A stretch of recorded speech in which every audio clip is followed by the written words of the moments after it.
네, 중동 사태 이번엔 전문가 두 분과 짚어보겠습니다. 박원곤 이화여대 북한학과 교수 그리고 문성무 국가전략연구원 통일전략센터장 두 분을 모셨습니다. 어서 오세요. 네, 안녕하세요. 네. 안녕하십니까? 네, 미국의 공격에 이란도 강대강 대응을 이어가고 있습니다. 이 얘기부터 해보겠습니다. 영상 보시죠.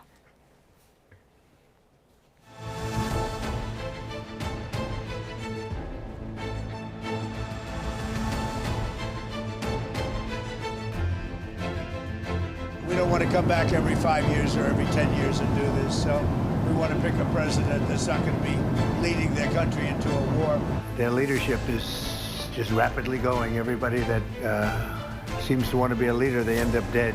حتی تهدید کرد گفت شماهای بعضیاتون که به ما پیغام داده بودید که اگر ما حمله بکنیم به ما میپیوندید اگر به این شرایط نیاید ما لوتون میدیم این نمیفهمه.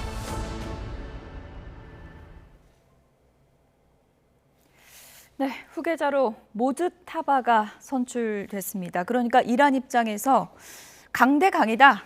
우리는 타협 안 하겠다. 이런 카드입니까? 그렇습니다. 가장 대표적인 강경주의자로 알려져 있고 심지어는 미국의 제재 대상에도 있고요.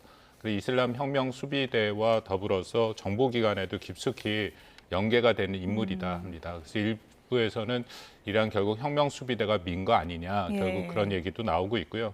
근데 여러 가지 문제가 많이 있습니다. 일단 세습의 문제도 있고 과연 전반적인 지지를 받을 수 있느냐, 특히 그 이란 내 국민들의 지지를 받을 수 있느냐 하는 여러 가지 문제가 있는데요. 근데 어쨌든 이번 모스타바의 지명을 통해서 이란은 강경 노선을 유지하겠다라는 것을 밝힌 것은 분명해 보입니다. 이렇게 되면서 아버지의 이름으로 하메네이 시즌2가 시작되는 거 아니겠습니까? 네. 아버지보다 강경할까요? 아버지보다는 온건합니까?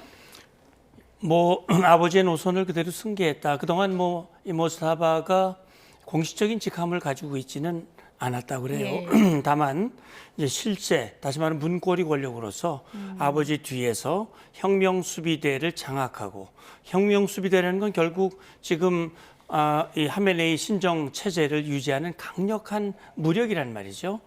그걸 이제 이 모스타바가 이 아들이 이제 그걸 쭉 해왔었고요. 예. 저는 지금 트럼프 이번에 모스타바가 된 것이 방금 라이자니 그 NSC 사무총장도 트럼프 대통령이 좀 감이 떨어지는 것 같다. 트럼프 대통령은 모스타바는 안 된다 그랬거든요. 예. 경량급이라고 그랬고 예. 안 된다라고 예. 했기 때문에 어떻게 보면 그 88인 전문가위원회에서 이렇게 아들을 선출한 것은 교수님 말씀대로 세습 문제라든지 아주 복잡한 문제가 많지만 예. 이 사람 말고는 지금 선택의 여지가 없다. 만약에 딴 사람을 선택하면 트럼프에게 결국 굴복한 결과가 될 것이고 이란이 지금 어려운 상황을 이끌어가기가 쉽지 않을 것이다.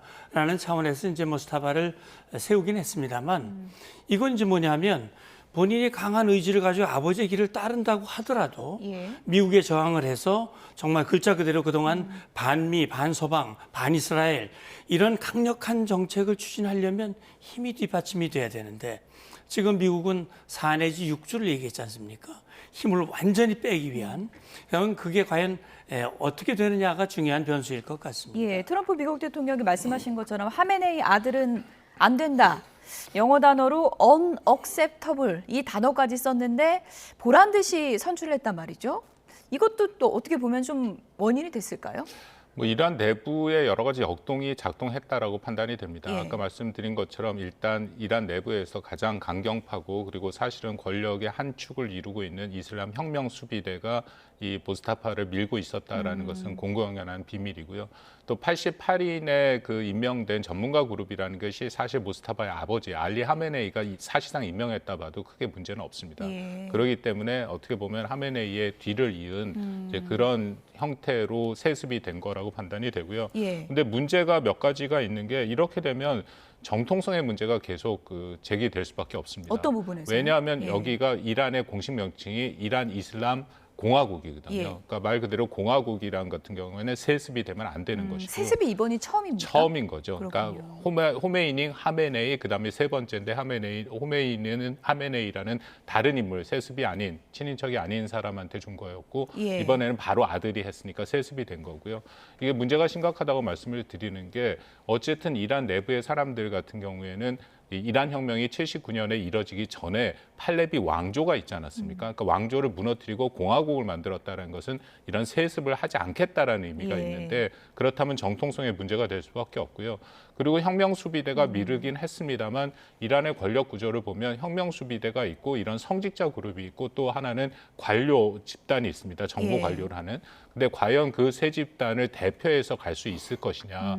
그러면 앞으로의 이 전쟁 상황과도 연계가 돼 있습니다만 또 너무 강경파가 나선 거기 때문에 이런 부분에 대한 반발의 여지도 있고 가장 큰 거는 말씀드린 것처럼 이란 국민들이 그리고 예. 그간에 우리가 봐왔지 않습니까? 12월 1월 달에 대규모 그런 집회도 있었고 반정부 예. 집회가 있었는데 이런 모스타바라는 또 한 명의 강경한 인물을 내세운 거를 과연 이란의 대다수 국민들이 제대로 수용할 수 있을까? 이런 것도 크게 도전 요인이다라고 생각합니다.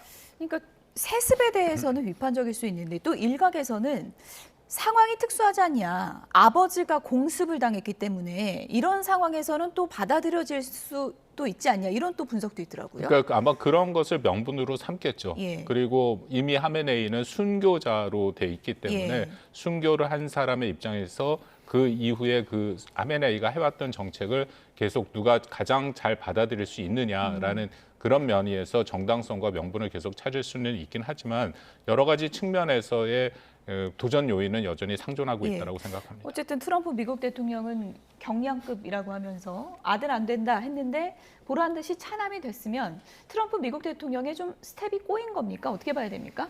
뭐 그걸 예측 못하고 그런 말을 하진 않았을 거예요. 예. 아마 이란의 움직임이라든지 이런 것들 정확한 정보들을 미국 자체의 모든 정보기관을 통해서 또 누구보다도 정보력이 강한 이스라엘의 모사드라든지 이런 정보기관을 통해서 또 실제 보면 이번에 전반적인 작전을 보면 예. 사실 모사드라든지 이런 인원들이 휴민트들이 이란 내에 많이 들어가 있어가지고 이란의 움직임을 다 보고 있었을 거예요. 그러니까 아마도 결국은 지금 얘기했듯이 이란 현재 지도부의 선택은 결국 지금은 같이 배를 타고 있는 공동운명체고 이 권력을 그대로 장악하고 유지하려면 모스타바밖에는 없다. 그렇다고 개혁파로 주면 권력을 내놓는 거란 말이죠. 예. 그렇게 되면 자기들의 생명과 권력이 보장되지 않는 것이기 때문에 그렇게 될 것이라는 걸 트럼프가 아마 모르지는 않았을 거예요. 예. 그런데 어쨌든 지금 중요한 것은 모스타바가 됐더라도 정말 아버지의 그 노선을 이어서 그걸 정말 현실화시킬 수 있는 그런 여건과 그 능력이 되는가 하는 것이고요. 그리고 지금 상황이 바뀌게 되면 그렇게 되면 혁명수비대의 힘도 많이 떨어지게 되고 그렇게 되면 혁명수비대와 함께하는 민병대의 제압 능력도 떨어지면 예. 지난 1, 2월 때 이 7만 명이 희생이 되고 이 정말 수그러들었던 물밑으로 들어갔던 이란 국민들의 그 저항 이런 것들이 다시 일어나지 말라는 보장이 없는 거거든요. 그렇게 되면 이전과 같이 할 수 없다면 예. 다시금 어떤 변화가 일어날 수도 있다라고 하는 것인데 그건 일단 좀 지켜봐야 될 것 같습니다. 예. 아들이 되는 걸 아버지도 원하진 않았다 이런 얘기도 있더라고요. 네, 그렇더라고요. 예. 방금 말씀하셨듯이 이게 이제 정통성이거든요. 팔레비 왕조를 무너뜨리고 우리는 적어도 그렇게 세습 왕조, 팔레비 왕조 체제 같이 세습하는 거 그런 거 안 한다. 우리는 정말 공화제로서 이게 이제 이슬람 공화제지만 적어도 그렇게는 하지 않겠다라고 하는데 세습 체제를 유지하는 나라가 이제 없지 않습니까? 요 가까운 데 있습니다. 북에 예. 있는데 아마 이게 힌트를 줬는지는 모르겠어요. 어쨌든 지금 보면 이란의 그 체제가 상당히 이원화된 체제를 갖고 있지 않습니까? 북한하고 비슷해요. 예. 그러니까 지금 그 이미 순교된 하메네이는 자기가 죽을 수 있다 나이도 많고 또 위험하기 때문에 아마도 아들이 아닌 후계자로서 한 서너 명 정도를 일단 그 점지를 했다고 그래요. 일부 외신 보도에 따르면 이미 그 이번에 하메네이와 함께 사망한 비서실장이라든지 예. 그 몇몇 사람이 있는데 결국 이 사람들은 이번에 그 회의에서 추대가 안 된 거거든요.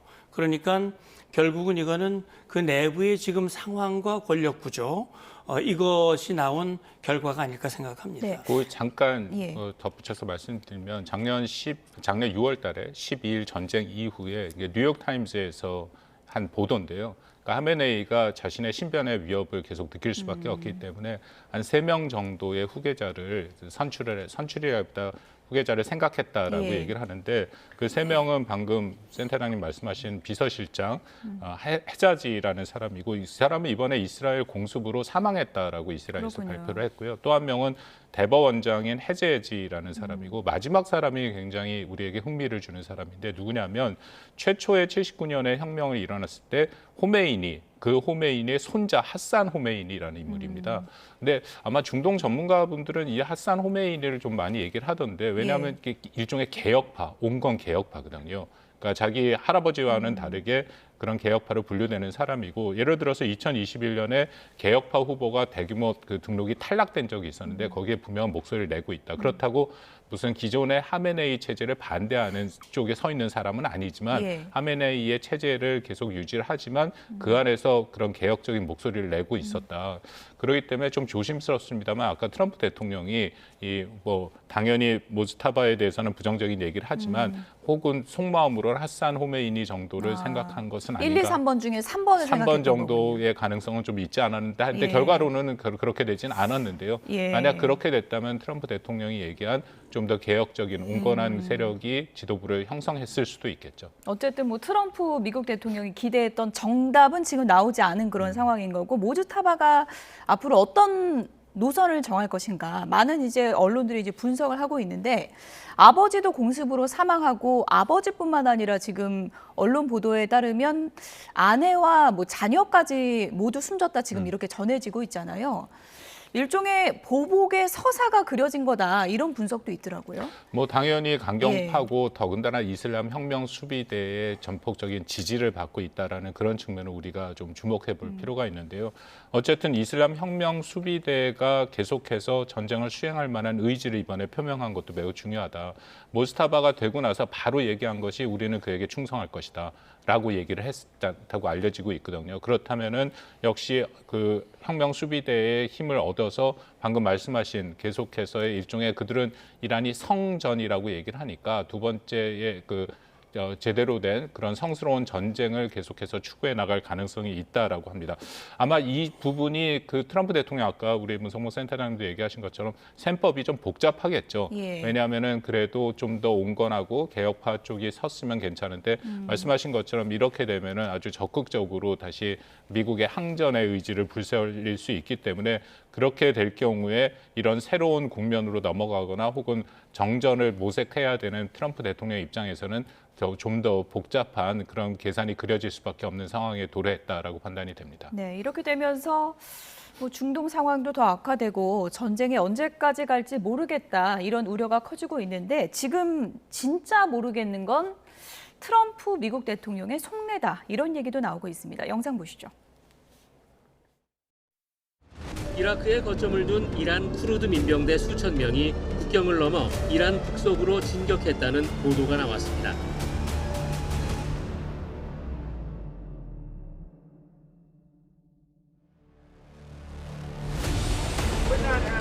We're not looking to the Kurds going in.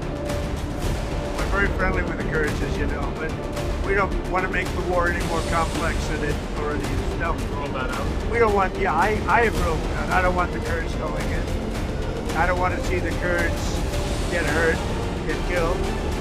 We've had a good relation. They're willing to go in, but I've told them I don't want them to go in.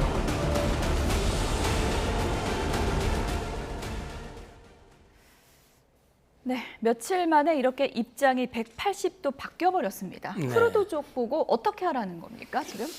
그러니까 뭐 트럼프 대통령의 속내는 제가 들어가 보지 않아서 예. 알 수는 없겠습니다만 예. 아마 트럼프 대통령은 최대한 짧은 시간 내에 이란을 완전히 제압을 하고 그렇게 해서 중동 내에서 그동안 미국을 적대하고 이스라엘을 적대하고 서방을 적대하고 평화를 파괴하고 테러를 지원하고 이런 세력들을 제압을 해서 정말 진정한 중동의 평화를 가져올 수 있으면 베스트다. 네. 그렇다면 호르무즈 해협에 대한 위협도 없어지는 것이고 그동안 뭐 이란이 계속 지원해가지고 헤즈볼라라든지 하마스라든지 후티 반군, 이라크 민병대 이런 것들이 그 정말 중동 내에서 상당히 복잡한 그렇게 해서 미국 발표로 말하면 미국 국민을 1000명을 희생시킨 그런 이 세력이다라고 하는 것인데 어쨌든 그것이 짧은 시간 내에 싹 해결이 되면 예. 최고겠죠. 근데 그걸 빨리 해결하는 데 있어서 쿠르드가 도움이 될 거로 생각을 한 거예요. 그러니까 북부 지역에서 이라크 쪽에 있는 민병대를 투입을 시키면 이란의 힘을 분열을 시키고 이 주의와 힘을 분열을 시켜서 예. 그러면 내부의 장악력이 떨어지게 되고 예. 그렇다면 미국이 원하는 상황이 올 수도 있다라는 계산에서 처음에는 투르족 하는 거에 대해서 아주 훌륭하다. 동의한다. 예. 뭐 이런 식의 발언을 했었거든요. 회의를 통해서 결정한 그렇죠. 거겠죠. 이제 그렇게 네. 했는데 아마도 우리는 잘 모르지만 또 뭐 구체적으로 보도가 나온 건 없습니다만 아마 그렇게 됐을 때 굉장히 복잡한 그런 양상으로 전개가 될 수 있다. 다시 말하면 이 충돌이 빨리 끝나야 되는데 예. 오히려 충돌이 더 확대가 되고 더 길어질 수 있다라고 하는 그런 복잡한 조언들 그런 제기들이 아마 제기됐을 겁니다. 그래서 트럼프 대통령의 말 그대로 얘기하면 예. 지금으로도 충분히 복잡하다. 그런데 또 이렇게 복잡한 게 들어오는 걸 원치 않는다. 그럼 다만 그 얘기한 걸 보면 크루드족이 들어가기를 원하는 걸 자기가 막은 거다. 뭐 이렇게 지금 얘기를 한 거란 말이죠. 예. 그래서 어떤 게 정확한 건지는 알 수는 없지만 어쨌든 지금 상황 변화에 따라서 트럼프 대통령의 말과 또 이런 그 행동들이 조금씩 달라지는 것 같습니다. 시시각각 달라지고 네. 있는데 어쨌든 지금 현재로서는 개입하지 않았으면 좋겠다는 게 이제 트럼프 미국 대통령의 공식 입장인 건데 벌써부터 토사구팽이냐 뭐 이런 얘기까지 나오고 있더라고요. 제 판단에는 지상전이 시작돼서 전쟁이 장기화되는 것을 트럼프가 결코 원하지 않죠. 그러니까 트럼프의 마지노선이라는 것은 끊임없이 얘기를 합니다만 대규모 지상군이 들어가서 전쟁이 계속해서 질질 끌려 들어가는 것은 결코 원하지 않는다. 이것은 어떻게 보면 트럼프 대통령의 신념 같은 거라서요. 예. 그 정치인이 되기 훨씬 이전부터 미국의 이라크 전쟁이나 아프간 전쟁 같은 거를 다 비판을 했습니다. 그래서 특히 그런 지상군을 집어넣어서 다른 국가의 그런 체제를 변환하는 영어로 regime change를 하는 것을 자기는 정말 어리석은 일이다라고 얘기를 했고요. 근데 이번에는 또 트럼프 대통령이 말을 바꿔서 뭐 체제 예. 전환의 얘기도 있긴 합니다만 예. 여전히 속내는 그런 그 장기간의 전쟁을 원치 않는다라는 것은 아주 분명해 보이고요. 그렇다면은 방금 문성무 센터장님 얘기하셨지만 만약에 쿠르드족이 들어간다면 이건 이라크에 있는 쿠르드족, 뭐 이미 잘 많이 알려져 있습니다만 쿠르드족이 이란과 이라크, 시리아, 튀르키예에 나눠져 있지 않습니까? 그렇죠. 이란에 있는 그 이라크에 있는 쿠르드족이 일단은 진격을 한 상태가 되는 거고 그렇다면은 이란 내부의 쿠르드족이 또 한 10% 이란 전체 인구의 10% 정도에서 한 1000만 명 정도 됩니다. 적지 않은 숫자죠. 거기서 호응을 일으켜서 뭔가 북부 지역에 대해서 하나의 안전지대를 만드는 이제 그런 그림을 사실은 이스라엘이 좀 더 원하는 그림일 수도 있고요. 예. 그런 그림을 그렸는데 트럼프 대통령은 만약에 그렇게 전쟁이 진전이 된다면 전개가 된다면 이거는 미국의 지상군이 또 들어가야 되는 상황까지 나오기 때문에 그것을 원하지 않았다. 그래서 처음에는 뭐 그것이 나쁘지 않다라고 얘기를 했는데 결국은 판단해 보니까 트럼프 대통령은 뭐 4주에서 6주 얘기를 하지 않습니까? 속내는 여전히 전쟁을 이런 식으로 공습을 통해서만 하고 끝낼 생각이 있기 때문에 예. 그런 지상전으로 끌려 들어가는 것을 하지 원치 않아서 나온 발언이다 그렇게 판단이 됩니다. 지상군 카드는 여전히 꺼리는 것 같다라고 이제 분석을 해주신 건데 지금 근데 이런 얘기가 나와요. 특수부대 넣는다. 네. 그래서 핵물질 그냥 직접 가져와 버린다. 이런 지금 안이 검토되고 있다고 하거든요. 예. 현실성이 있는 건가요? 지상군 투입을 원하지는 않지만 그렇다고 완전히 배제한 건 아니거든요. 그러니까 지금 제 목표는 그거 아니겠습니까? 이란이 아무래도 저항 세력을 하고 또 반미 반서방 한다 하더라도 이게 이제 전쟁이라고 하는 것이 결국은 첫째는 의지고 두 번째는 능력이거든요. 예. 그러니까 의지가 아무리 강해도 능력이 뒷받침이 안 되면 이건 안 되는 거거든요. 그렇기 때문에 지금 미국 입장에서는 그래 모스타파가 됐어? 좋아. 뭐 그렇다 하더라도 예. 우리를 위협할 수 있는 그 능력 자체를 제거해 버리면 뭐 괜찮아 이런 생각을 가질 수도 있거든요. 그렇다면 가장 핵심은 핵입니다. 그렇죠. 그러니까 지금 400여 킬로그램이라고 그러죠. 60% 농축된 이게 조금만 시간이 되면 바로 핵무기화될 수 있는 농축 우라늄 탄이 되기 때문에 근데 그게 어디 있느냐 그걸 아마 추적을 하고 있겠죠. 근데 가장 유력한 장소를 이스파한이라고 얘기를 합니다. 이스파한에 있는 지하 그 갱도 지하 이 땅굴에 이게 지금 보관이 돼 있다라고 하는 얘기가 지금 나오고 있는데 그렇다면 이걸 이란이 순수히 내놔 그러면 내놓지는 않을 거란 말이죠. 그렇다면 결국은 그럴 경우에는 특수부대를 보내서 그걸 가져오는 방안 그것도 하나의 그 작전 옵션으로 생각하고 있는 것이 아니냐 이런 생각은 위험 요소는 많죠. 고농축 우라늄을 이렇게 가져올 수 있는 거예요? 그러니까 그런 부분이 여러 가지 한계가 있습니다. 예. 그러니까 한 3가지 정도 한계가 있는데요. 이란이 IAEA 국제 원자력 기구의 그런 사찰을 안 받은 지 9개월 됐습니다. 그리고 정확하게 농축 우라늄이 어디에 있는지를 예. 확보하기가 쉽지 않은 거고요. 두 번째는 방금 말씀한 안전 문제죠. 그것을 꺼내온다 하더라도 이것은 굉장히 잘못하다 보면 방사능 누출도 있을 수 있는 거기 때문에 안전하게 꺼내올 수 있느냐 또 이게 폭격으로 손상된 시설인데 그 안이 지금 어떤 상황인지도 확인이 안 되는 그리고 거고. 가져오면 뭐 어떻게 미국이 가져가는 거예요? 그러니까 미국에서 그 특수부대를 보내서 한다라는 그런 시나리오가 미국에서 드는 거고요. 근데 세 번째는 군사 작전 환경이죠. 왜냐하면 이거는 철저하게 가장 우선적으로 이란이 지키고 있는 지역인데 거기에 미군이 아무리 특수부대를 보낸다 하더라도 그것을 무사히 갖고 올 수 있느냐. 그래서 이 시나리오는 미국 내에서 이론적으로는 가능할지 모르지만 예. 실질적으로는 아주 극도로 위험하고 복잡한 작전이다. 그런 평가가 나오고 있습니다. 네, 이렇게 전쟁이 장기화될 수 있다는 우려가 커지는 가운데 백악관에서 할리우드 영화를 짜깁기한 전쟁 홍보 영상을 올려서 또 논란이 되고 있습니다. 어떤 영상인지 좀 보면서 얘기를 좀 해보겠습니다. 보여주시죠. 네, 미국 백악관이 할리우드 영화를 짜깁기한 전쟁 홍보 영상을 소셜미디어 X 백악관 계정에 이렇게 올려서 논란이 되고 있습니다. 지금 영화 장면 보시는 게 아니고요. 백악관에 올라온 영상입니다. 미국식 정의라는 문구와 함께 42초 길이의 영상을 공개했는데요.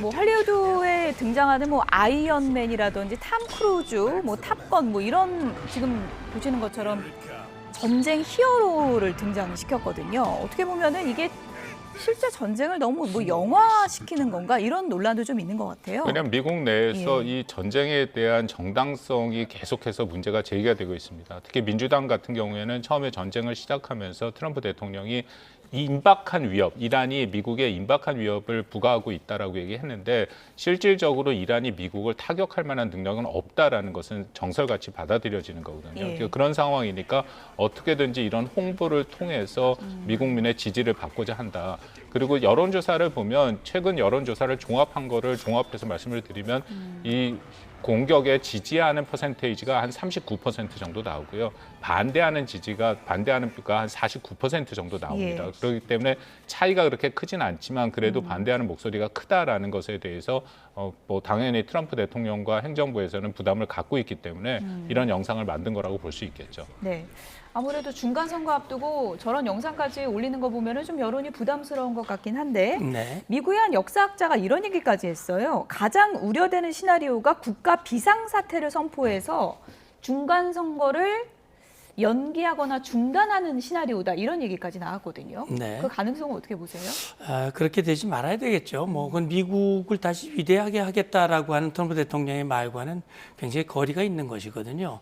그러니까 중동의 평화를 가져오겠다고 하는 취지로 시작한 전쟁이 미국 내 평화를 깨뜨리고 비상사태까지 간다면 그건 오히려 지금 트럼프와 공화당에게도 좋은 시나리오는 아닐 것 같아요. 예. 그렇기 때문에 지금 미국에서 계속 4주 내지 6주를 얘기하는 것은 어떤 그 안에 이란의 힘을 빼고 적어도 이란이 미국이 원하는 방향으로 이 태도를 바꾸도록 하기 위한 그런 노력을 아마 이스라엘과 함께 또 국제사회의 힘을 합칠 수 있다면 아마 그렇게 하려고 애쓰지 않을까 생각합니다. 네. 우리 한국의 입장에서 우려되는 부분도 있습니다. 중동 전쟁이 길어지면서 이런 부분을 많이 우려하고 있는데요. 어떤 부분인지 이 부분도 저희가 영상으로 잠시 좀 살펴보도록 하겠습니다. 매년 3월 시행되는 자유의 방패는 한미 연합군의 작전 수행 능력을 검증, 숙달하는 정례 훈련입니다. 주한미군의 핵심 방공 전력인 패트리엇은 이번 중동 사태 발생 뒤에도 반출 가능성이 꾸준히 제기되어 왔습니다. 수송기 이착륙 등 분주한 오산기지 상황이 한미 연합훈련인 자유의 방패 연습과 관련됐을 가능성도 있습니다.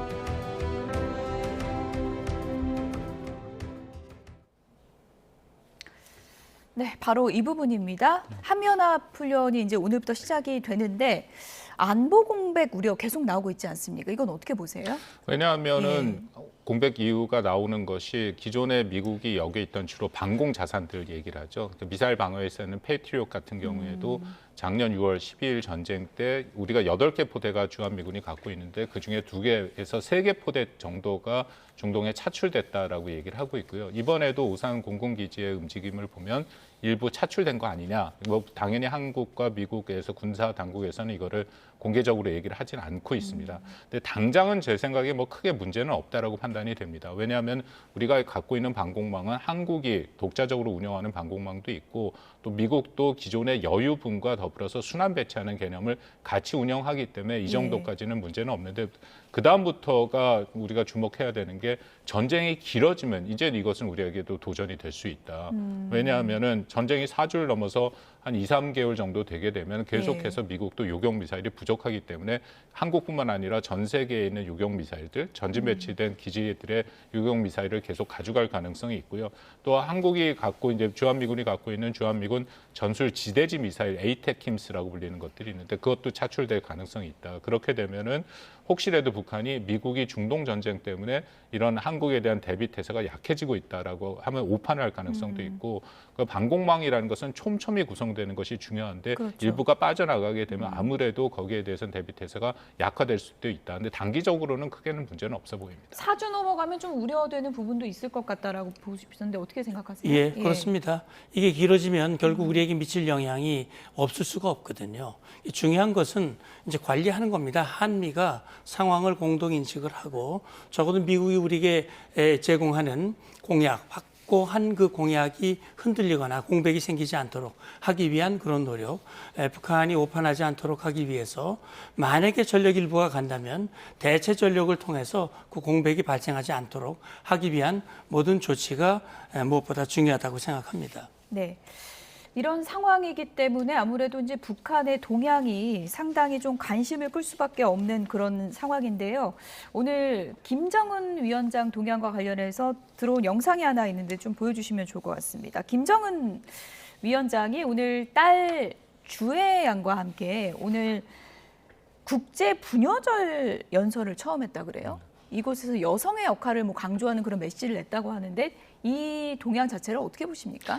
이란에 대한 전쟁이 시작된 이후에 북한의 김정은 위원장의 움직임은 매우 일상적인 현지 지도나 이런 원래 예정됐던 것들을 다 보여줍니다. 물론 군 시설에도 방문을 했고 현지 지도를 했고 이런 식으로 여성의 날 같은 행사에도 원래 계획된 것이 나오고 있고 이거는 저는 굉장히 의도적인 정치적 메시지가 있다고 판단이 의도적이다. 됩니다. 왜냐하면 이거는 아주 굉장히 심각한 전쟁이고 현재 진행되고 있는 미국의 전쟁을 보면 굉장히 전통적인 반미 국가를 타격을 하고 있는 거고 특히 반미 국가의 지도자들을 제거하는 작전들이 계속되고 있지 않습니까? 트럼프 대통령이 이란 다음에는 그다음에 쿠바라고 얘기를 하면 쿠바 다음에 마지막 남은 반미 국가는 북한입니다.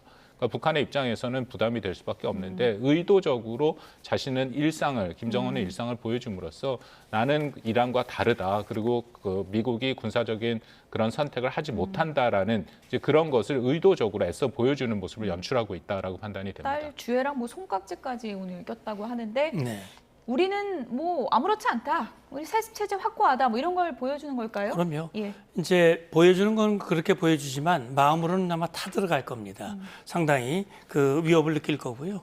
이제 국제 이 부녀절에 이렇게 여성의 역할을 강조하는 것은 또 주회가 아직 뭐 후계자로 확정된 건 아닙니다만 주회에 대한 어떤 주민들의 어떤 반감보다는 호감을 더 갖게 만들기 위해서 여성들의 역할을 강조하고 김정은이 여성에 대해서 또 관심을 가지고 여성을 아낀다고 하는 것을 보여주는 그런 지도자의 모습을 부각시키기 위한 그런 일련의 행보와도 맞닿아 있다고 생각합니다. 네, 중동 사태, 북한 동향까지 알아봤습니다. 지금까지 박원곤 이화여대 북한학과 교수 그리고 문성묵 국가전략연구원 통일전략센터장 두 분이었습니다. 고맙습니다. 감사합니다.